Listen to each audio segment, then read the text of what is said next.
Hello, ladies and gentlemen, boys and girls, family, friends, everybody that is watching this video. So I am Project Boost ATX. I am making this video today because I put a video out yesterday on asking for questions for people to ask me that that maybe they have always wondered. What do you do in the Navy? What have you gone through? What's it like to be stationed overseas? So I posted this on Facebook, on my personal Facebook, asked my family and friends on there, said, hey, feel free to, ask me some questions that y'all have, always wondered. So I do have some questions, and I do have answers. So here is question number one. There are more questions, by the way, that are in this that will help lead to kind of help cycle in the other questions that I can answer. So let me put it down for you. Let me just say all these questions from one person. Why did you choose that branch? Do you come from a military family? Did you visit any other countries? My apologies. Where was your favorite place you have stayed at so far?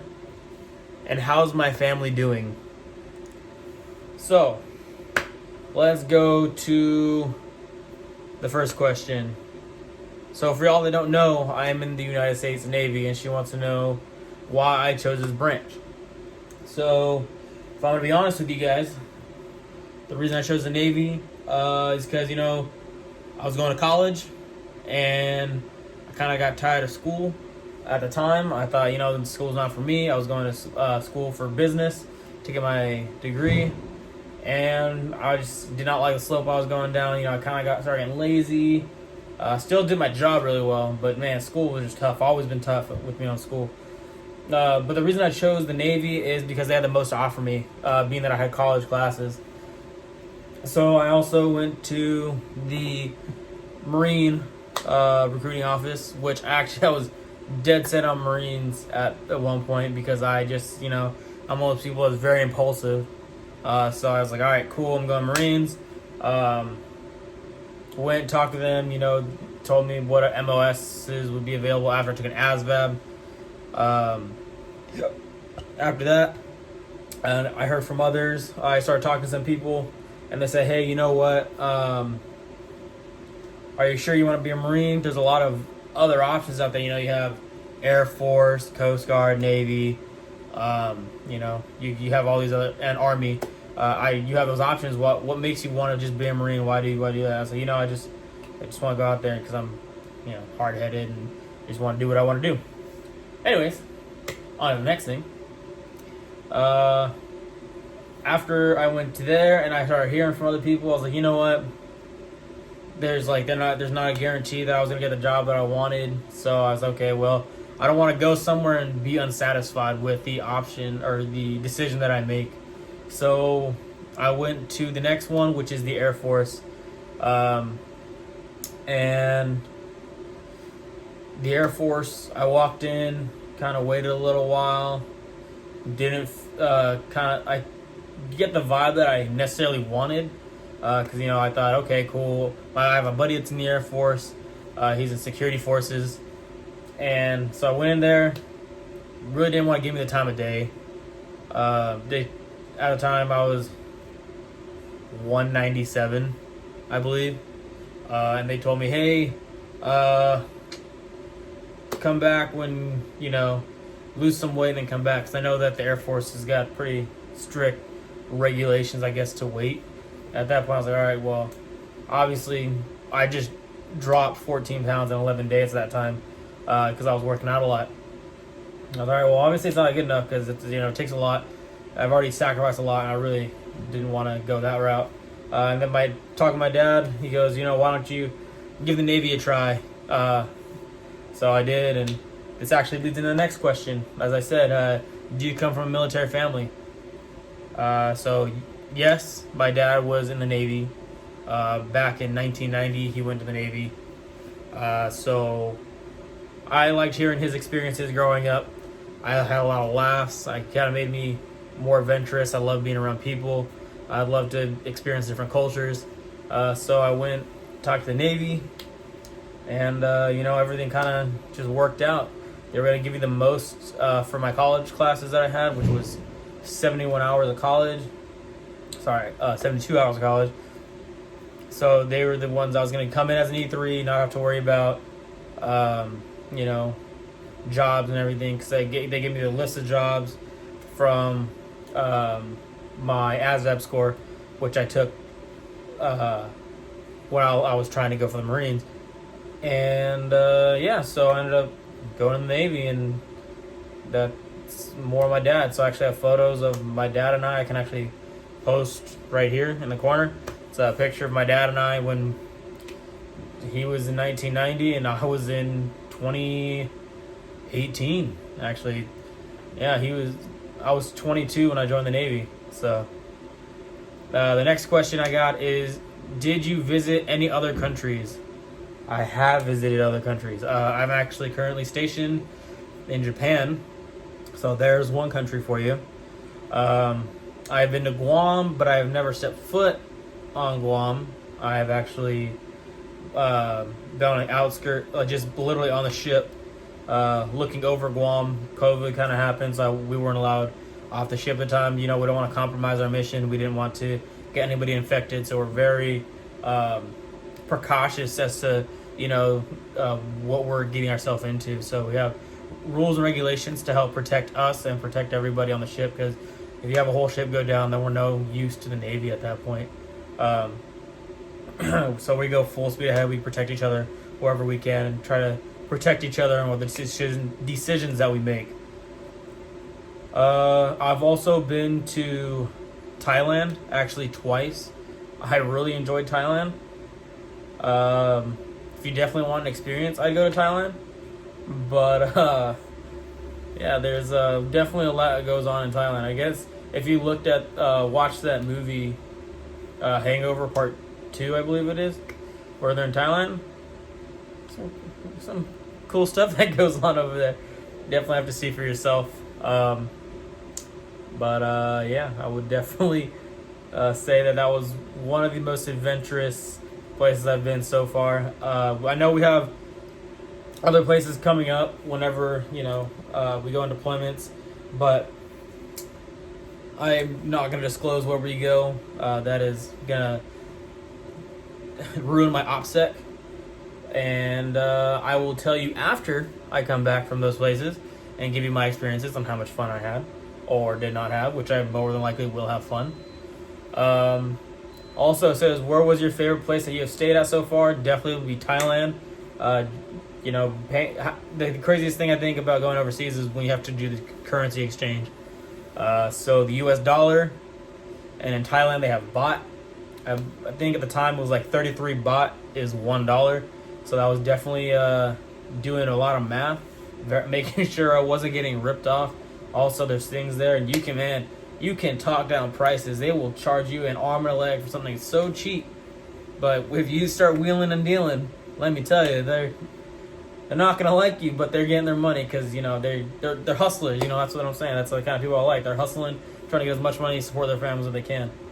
But Thailand, being that it's like one of the only countries I've been to other than Japan, that's probably one of the places I've enjoyed so far. And we also stayed in a villa for about 2 weeks, so it was pretty fun. And then how's my family doing? My family, from what I understand, is doing pretty well. I talk to them almost every day. So I talk to my mom, my dad, I talk to my sister, and I also talk to my fiance who's back home in the States, who's always supporting me, even though it's really hard. I know me being away is probably one of the hardest things that you never want to encounter with a spouse, being that you love someone and that you care about them so much. You don't want anything to happen to them, and you want to be sure that you can support them emotionally, even if you can't physically not being there. So that's definitely something I've learned while being away, is being able to help support emotionally, being I'm not a very emotional person. My mom, she's always working. Dad, he's working and going to school. Sister's working and going to school. I know they got their own day-to-day things, but I know it's a lot different about me being home. I know they say they're okay, but I know there's some probably hurt being as different that they don't get to see me being a whole different time zone. Because we're plus 900 hours, so it's a little different. But, you know, hopefully I can go home soon, visit everyone, say hello, and get to tell them more in depth as to what I've done. I've got so many photos of things, like funny memories that I'm saving to my hard drives from my laptop, on my external hard drive, so I can carry it around with me and not lose it. But man, let me tell you, these experiences, telling my dad these things, he says, man, you know, I remember those things. He goes, I'm just happy you get to live in the same shoes that I did. So that one's cool. So that's the only questions I have from that individual, from Cindy. And the last one I have is from one of my boys back in Texas, Caleb. He asked me, do I still have my N? I do not. So for y'all that don't know, if you see any of my previous videos, I used to have I had a 2014 Veloster R-Spec. I had that for 4 years. Sold it in 2018. Got a 2016 Subaru WRX. Sold that before I left for the Navy. Got done with boot camp. Did the boot camp thing. Because I had money, so I wasn't spending anything. So I went from boot camp to school. Got done with school. Flew home before I went to my first command. And bought a 2019 Veloster N. Straight off the showroom floor. Was I excited? Yes. Did I plan on keeping it forever? Yes. Did I? No. I actually had to sell it because let me back up a little bit. So I bought it, spent the 2 weeks with my family. My grandfather gratefully was able to drive with me from Texas all the way to San Diego, because that's where our ship was at the time. We drove, got there, pretty good time, honestly, being that I love to drive and I just don't stop when I drive. I hate taking stops if I don't have to. So I did that, got to San Diego, had the car for probably about I got to San Diego in June 2nd of 2019 is when I got to San Diego. I had that car until about early September. And, I was talking, and we're trying to see if I can take my car with me to Japan. And they said, oh, hey, you're not going to be able to take your car to Japan. So I was like, all right, well, if I can't take my car to Japan, this being as a brand new car, there's no point in me having it here. So I was going to send it home for my sister to have to drive, but being that it only came in manual, and being it's technically a sporty car, I don't know if it would have been as easy, but it's okay. Now she drives her own little Elantra. Yeah, drives her own Elantra, and had to sell it. And literally like a couple weeks later, I was told, hey, yeah, you can bring your car with you, by the way. I was like, well, I don't have it anymore. I was all right, well, if I got a motorcycle now, can I bring my motorcycle? Because I sold that and bought a motorcycle because I told him I could bring a motorcycle.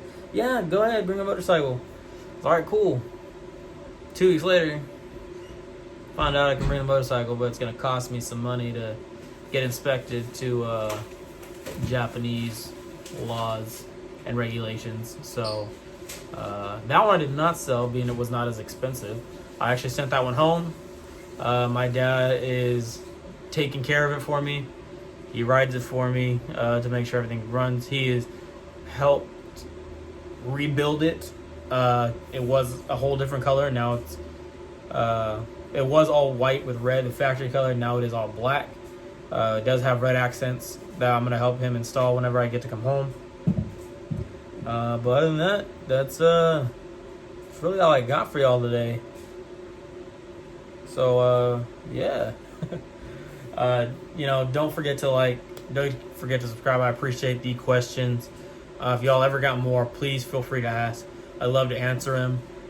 It really lets me kind of reflect on what I've done, kind of gets my brain thinking, and now y'all got an insight on what goes on in the Navy. I know there's a lot more things that I haven't told y'all, but there's a lot of things that I do, my job that we do supporting, and one of these days I'll break it down for you. But that'll be it for this video, guys.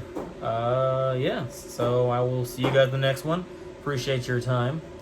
But yeah, y'all have a good day, and don't forget to go watch some of my old videos, and don't forget to like those either. All right, I'll see you guys in the next one. See ya.